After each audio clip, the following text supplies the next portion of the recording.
Ian, the soldier's son. There dwelt a knight in the graining of the land of the west, who had 3 daughters, and for goodness and beauty they had not their like in all the isles. All the people loved them, and loud was the weeping one day, as the 3 maidens sat on rocks on the edge of the sea, dipping their feet in the water. There rose a great beast from under the waves, and swept them away beneath the ocean, and none knew whither they had gone, or how to seek them. Now there lived in a town a few miles off a soldier who had 3 sons, fine young youths and strong, and the best players at shinny that any country.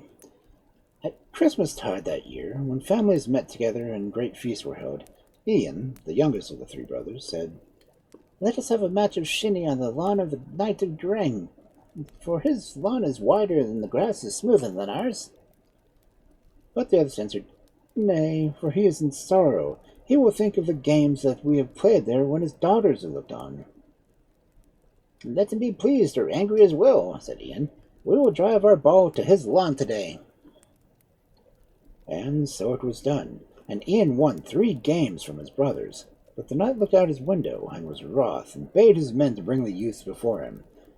When he stood in his hall and beheld them, his heart was softened somewhat, but his face was angry as he asked, "Why did you choose to play shinny in front of my castle when you knew full well that the remembrance of my daughters would come back to me? The pain which you have made me suffer, you shall suffer also." "Since we have done you wrong," answered Ian the youngest, "build us a ship, and we will go and seek your daughters. Let them be to windward or to leeward, and under the 4 brown boundaries of the sea. We will find them before a year and a day goes by, and we will carry them back to Grain."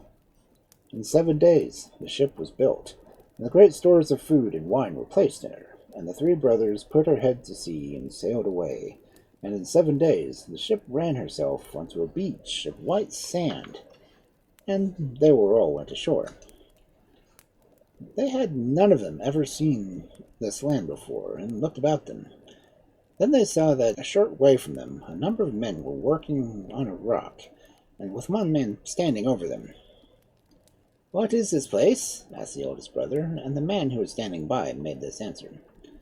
"This is a place where dwell the 3 daughters of the Knight of Gurang, who are to be wedded tomorrow by 3 giants." "How can we find them?" answered the young man again, and the overlooker answered, "To reach the daughters of the Knight of Gurang, you must first get into this basket, and be drawn by a rope up the face of this rock."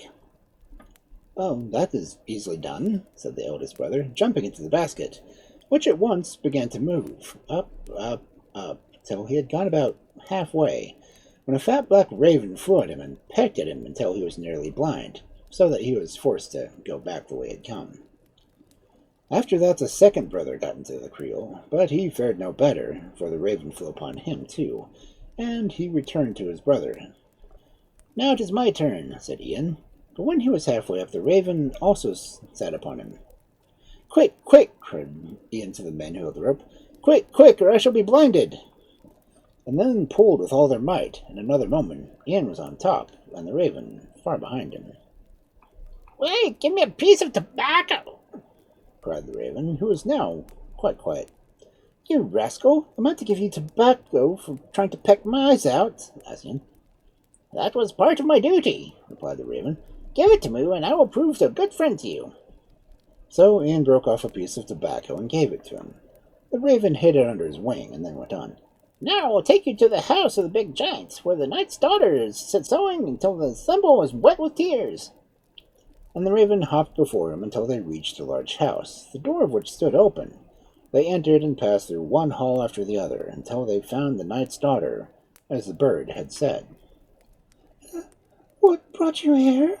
asked she, and Ian made the answer, "Why may I not go where you go?" "I was brought hither by the giant," replied she. "I know that," replied Ian, "but tell me where the giant is, that I may find him." "He is on the hunting hill," answered she, "and naught will bring home save a shake of the iron chain which hangs outside the gate. But there neither is leeward nor windward nor the 4 brown boundaries of the sea is there any man who can hold battle with him, save only Ian the soldier's son, and he is now 16 years old, and how shall he stand against the giant?" "In the land whence I come from, there are many men with strength named Ian," answered he. And he went outside and pulled the chain, but he could not move it, and fell on his knees.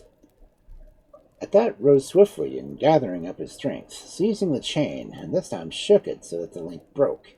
The giant heard it on the hunting hill, and lifted his head, thinking, "It sounds like the noise of Ian the soldier's son," he said. "But as yet he is only 16 years old.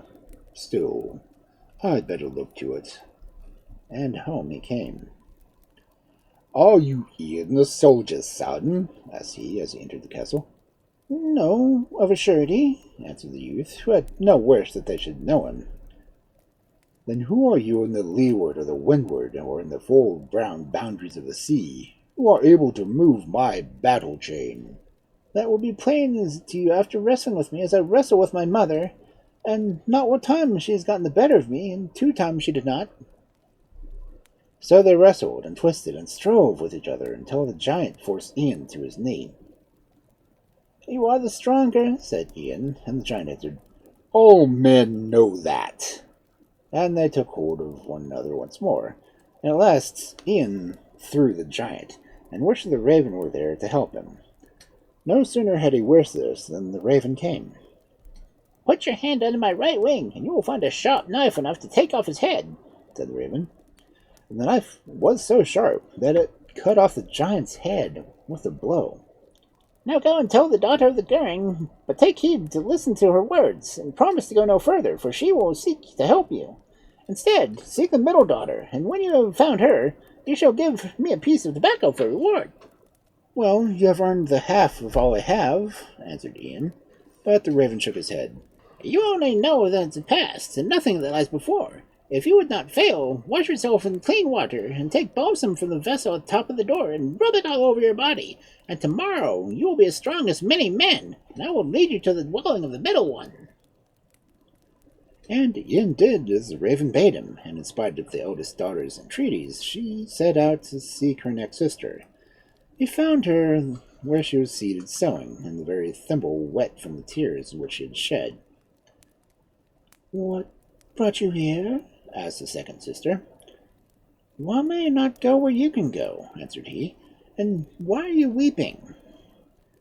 "Because in one day I shall be married to the giant who is on the hunting hill." "How can I get him home?" asked Ian.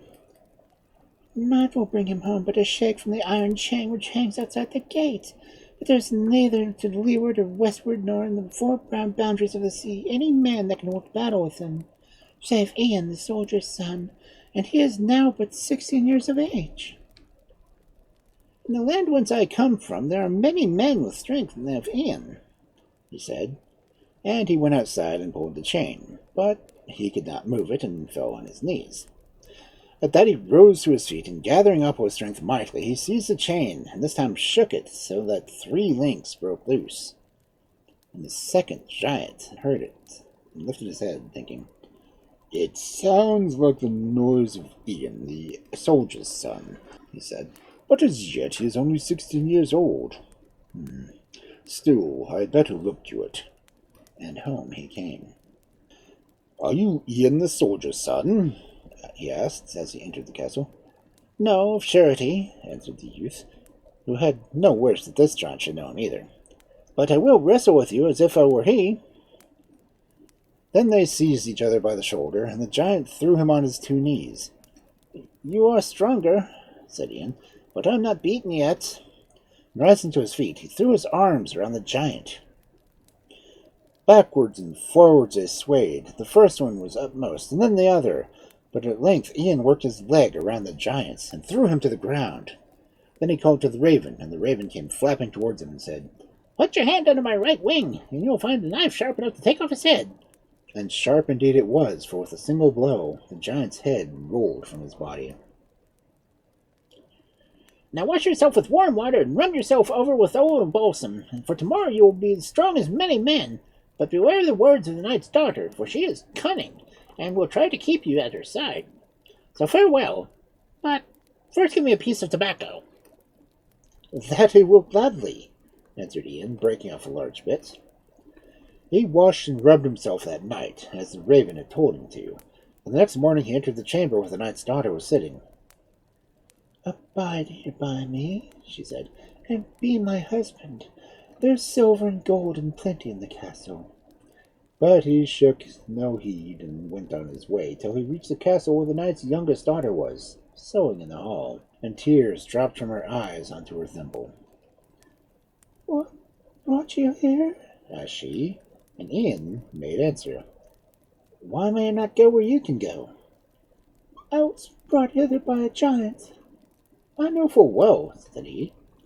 "Are you Ian, the soldier's son?" asked she again, and again he answered, "Yes, I am. But tell me, why are you weeping?"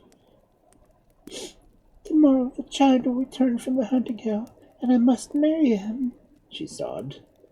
And Ian took no heed and only said, "How can I bring him here?"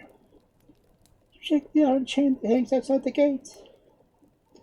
And Ian went out and gave such a pull on the chain that he fell down at full length from the force of the shake. But in a moment he was on his feet again and seized the chain with so much strength that 4 links came off in his hand. And the giant heard him on the hunting hill, and he was putting game he had killed into a bag. "In the leeward and the windward, and the full brown boundaries of the sea, there is none who could give my chain a shake, only Ian, the soldier's son. If he has reached me, then he has left my 2 brothers dead behind him." With that he strode back to the castle, the earth trembling under him as he went. "Are you Ian the soldier's son?" he said, and the youth answered, "No, of a surety." "Then who are you in the leeward or windward, and the full brown boundaries of the sea, who are able to shake my battle chain? There's only Ian, the soldier's son, who can do this, and he is but now 16 years old." "I will show you who I am when you have wrestled me," said Ian. And they threw arms around each other, and the giant forced Ian to his knees, but in a moment he was up again, and crooked his leg round the shoulders of the giant, and threw him heavily to the ground. "Stumpy black raven, come quick!" he cried, and the raven came and beat the giant about the head with his wings, so that he could not get up. Then he bade Ian to take out the sharp knife from under his feathers, which he carried with him for cutting berries, and Ian smote off the giant's head with it. And so sharp was that knife that with one blow the giant's head just rolled to the ground. "Rest now this night also," said the raven, "and tomorrow you shall take the knight's 3 daughters to the edge of the rocks that leads to the lower world. But take heed to go down first yourself, and let them follow after you. And before I go, you shall give me another piece of tobacco." "Take it all," answered Ian, "for you have well earned it." "No, but give me a piece. You know what is behind you, but you have no knowledge of what is before you." And picking up tobacco in his beak, the raven flew away. So the next morning the knight's youngest daughter loaded asses with all the silver and gold to be found in the castle, and she set out with Ian the soldier's son for the house where his second sister was waiting to see what would befall. She also had asses with precious things to carry away, and so had the eldest sister, when they reached the castle where she had been kept as a prisoner. Together they all rode to the edge of the rock, and then Ian lay down and shouted, and the basket was drawn up. And in it they got one by one, and were let down to the bottom. When the last one was gone, Ian should have gone also, but left the 3 sisters come after him. But he had forgotten the raven's warning, and bade them go first, lest some accident should happen. Only he begged the youngest sister to let him keep a little gold cap, which, like the others, she wore on her head. Then he helped them, each in their turn, into the basket. Long he waited, but wait as he might, the baskets never came back, for in their joy at being free, the knight's daughters had forgotten all about Ian, and had set sail in the ship that had brought him and his brothers to the land of Guring. At last he began to understand what had happened to him, and while he was taking counsel with himself what had best be done, the raven came to him. "You did not heed my words," said the raven gravely. "No, I did not, and therefore I am here," answered Ian, bowing his head. "The past cannot be undone," went the raven. "He that will not take counsel will take combat. This night you will sleep in the giant's castle, but now you shall give me a piece of tobacco." "I will, but pray you, stay in the castle with me." That I may not do, but on the morrow I will come. And on the morrow he did, and he bade Ian to go into the giant stable where a horse stood whom mattered nothing if she journeyed over land or sea. Be careful, he added, how you enter the stable, for the door swings without ceasing to and fro, and if it touches you, it will cause you to cry out. I will go first and show you the way. Go, said Ian, and the raven gave a bob and a hop, and though he was quite safe, the door slammed on a feather of his tail, and he screamed loudly. Then Ian took a run backwards, then a run forwards, and made a spring, and the door caught one of his feet, and he felt fainting on the stable floor. Quickly the raven pounced on him, and picked him up in his beak and claws, and carried him to the castle, where he laid ointment on his foot, till it was as well as ever. Now come out to walk, said the raven, but take heed that you wonder not to aught may behold, neither you touch anything. And first, give me a piece of tobacco. Many strange things did Ian behold on that island, more than he had thought for. In a glen lay 3 heroes stretched on their backs, done to death by 3 spears that had struck at their breasts. But he kept his counsel and spake nothing, only he pulled out the spears, and the men sat up and said, You are Ian the soldier's son? And the spell was laid upon you to travel in our company to the cave of the black fisherman. So together they went till they reached the cave, and one of the men entered to see what should be found there. And he beheld a hag, horrid to look upon, seated on a rock, and before he could speak she struck him with her club and changed him to a stone, and in like manner she dealt with the other 3. At last Ian entered. These men are under spells, said the witch, and alive they can never be till you have anointed them with the water which you must fetch from the island of big women. See that you do not tarry. And Ian turned away with a sinking heart, for he would fain have followed the youngest daughter of the Knight of During. You did not obey my counsel, said the raven, hopping towards him, and so trouble has come upon you. But sleep now. Tomorrow you shall mount the horse which is in the giant stable that can gallop over land and sea. When you reach the island of big women, 16 boys will come out to meet you, and will offer you horse fruit. Wish not to take the saddle and bridle from her, but see that they do not touch her, and give her any fruit yourself. And yourself lead her to the stable, and shut the door.